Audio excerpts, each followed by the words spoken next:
사도신경 하심으로 오늘 기도회 시작하도록 하겠습니다. 나는 전능하신 아버지 하나님 천지의 창조주를 믿습니다. 나는 그의 유일하신 아들 우리 주 예수 그리스도를 믿습니다. 그는 성령으로 잉태되어 동정녀 마리아에게서 나시고 본디오 빌라도에게 고난을 받아 십자가에 못 박혀 죽으시고 장사된 지 사흘 만에 죽은 자 가운데서 다시 살아나셨으며 하늘에 오르시어 전능하신 아버지 하나님 우편에 앉아 계시다가 거기로부터 살아있는 자와 죽은 자를 심판하러 오십니다. 나는 성령을 믿으며 거룩한 공교회와 성도의 교제와 죄를 용서받는 것과 몸의 부활과 영생을 믿습니다.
신랑 예수 오실 때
오늘 우리에게 주신 하나님의 말씀은 말라기 4장 1절에서 6절입니다.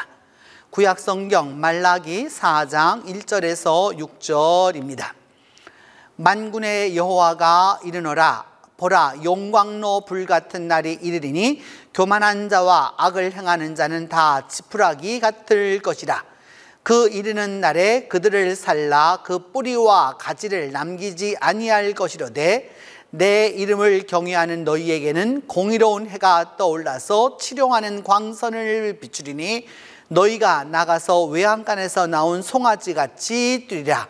또 너희가 악인을 밟을 것이니 그들이 내가 정한 날에 너희 발바닥 밑에 재와 같으리라. 만군의 여호와의 말이니라. 너희는 내가 호렙에서 온 이스라엘을 위하여 내 종 모세에게 명령한 법 곧 율례와 법도를 기억하라.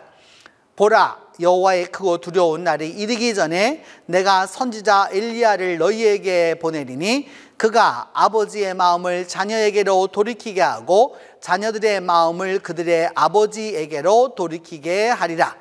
돌이키지 아니하면 두렵건대 내가 와서 저주로 그 땅을 칠까 하노라 하시니라. 오늘 본문은 말라기의 마지막 장이기도 하고 구약 성경의 마지막 장이기도 합니다.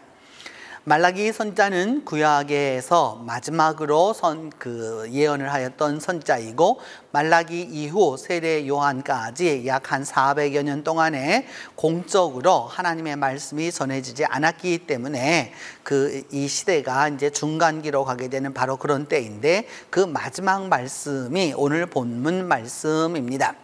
오늘 본문 말씀은 크게 보면은 심판에 대한 메시지를 말씀하고 있고 그 심판에 대한 메시지와 더불어서 하나님께 돌이킴에 대하여서 말씀하고 있습니다. 말라기 선지자에서 계속 강조되는 부분은 만군의 여호와입니다. 이 만군의 여호와라고 하는 이 표현은 하나님의 심판과 하나님의 권위와 하나님의 주권과 하나님의 통치권을 말씀할 때 쓰는 단어입니다. 그래서 이것이 아도나이 츠바오트라고 하기도 하고 이것이 헬라말로 갔어서는 데우스 츠바오트 그냥 그대로 번역이 되었기 때문에 라틴어에 가서도 데우스 츠바오트라고 하는 말이 남아 있어서 지금도 우리가 이게 상투우스라고 하는 이게 이 찬양을 이게 하게 될 때 하면은 데우스 츠바오트라고 하는 말이 꼭 나오게 되는 거죠. 이 만군의 여호와라고 하는 표현입니다.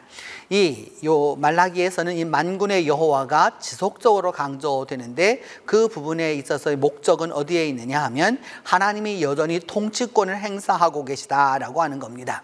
왜냐하면 페르시아가 이제 바벨론이 망하고 페르시아가 왔고 그 다음에 그 페르시아 이후에는 여러분들 아시는 대로 헬라가 오게 되고 여러 가지가 어려움이 이제 오게 됩니다. 그리고 로마도 오게 되고 이제 이런 여러 가지 그런 상황들 속에서 하나님은 이제 다 끝난 것 아닌가라고 생각하는 것이죠. 하나님은 다 끝났다. 전쟁에서 패했다. 고대 근동에 있어서 이쪽 지방에 있어서의 전쟁이라고 하는 것은 신들의 전쟁이었습니다. 곧 이 전쟁에 패했다라고 하는 것은 그 신이 패했다라고 하는 것이었기 때문에 그들에게 있어서 이 복권이라 우리로 말하면 회복이라든지 복귀라든지 복원이라든지 하는 것은 참으로 어려운 것이었습니다. 우리가 한번 생각해 보시면 여러분 예전 왕조 시대에도 그 왕권을 잃어버렸다가 다시 복권한다라고 하는 것은 참으로 어려운 일 아니겠습니까? 한 시대에 한두 번 있을까 말까 한 일이지만 요즘 우리가 드라마를 많이 보니까 맨날 그런 것들을 많이 보게 되지만 사실은 역사 속에서는 그런 일은 거의 없었던 것이죠. 그렇기 때문에 하나님이 이제 다 패배했다. 그래서 모든 것이 다 끝났다라고 말할 때 하나님은 말하기를 뭐냐 하면은 이제 용광로 같이 불같은 날이 올 것이다 라고 말씀하고 있습니다. 에스겔 이래로 하나님의 심판의 메시지에서 계속해서 강조되는 것은 무엇이냐? 불입니다. 구약 성경에 있어서 불이라고 하는 것은 곧 하나님의 임재를 말하게 되어 있고, 그 불이 오게 되었을 때에는 하나님의 심판이 항상 함께합니다. 여러분이 그 출애굽기에서 보았던 대로 불뱀이라든지, 또 그 다음에 에스겔의 그 환상에 나와 있던 거라든지, 또 아시는 대로 다니엘에 있어서의 그 또 불구덩이에 들어가든, 다 이런 불이라고 하는 것은 특별히 성경 안에서는 심판의 메시지와 연결되는 이미지입니다. 그때에 그 하나님이 그 불같은 그 날이 올 것인데, 그때에는 어떻게 될 거냐 하면 교만한 자와 악을 행하는 자는 다 지푸라기처럼 다 타버리게 될 거다라고 이렇게 말씀합니다. 그래서 하나님 앞에 교만하다라고 이렇게 표현하고 있는데, 그리고 악을 행한다라고 하는 표현은, 이 악을 행한다라고 하는 것은 하나님 이외의 신에게 계속해서 그것을 쫓아다니는 것을 의미할 때 쓰이는 언어이고요. 교만이라고 하는 것도 동일한 것이죠. 하나님과 같아지려고 하는 인간의 아주 원초적인 부분을 말하는 것입니다. 우리 기독교가 말할 때에 원죄라고 하는 것이 있죠. 여러분, 그 원죄라고 하는 게 바로 무엇이냐? 죄의 원인이 되는 죄입니다. 사람으로 하여금 죄를 짓게 만드는 바로 그 죄의 원인이 되는 죄, 바로 교만이라고 할 수 있는 것이죠. 그렇기 때문에 그리스도인에게 있어서 가장 피해야 할 것이 바로 무엇이냐? 교만입니다. 교만이라고 하는 것은 여러분, 지적인 교만도 있고요, 그 다음에 물질적인 교만도 있고요, 혈통적인 교만도 있고요, 집안에 대한 교만도 있고요, 그 다음에 지식적 교만도 있고, 여러 가지가 있습니다. 하나님을 대항해서 하나님과 같아지려고 하는 거기에 바로 하나님은 철저하게 심판하신다라고 하는 것을 이제 말씀하고 계시는 것이죠.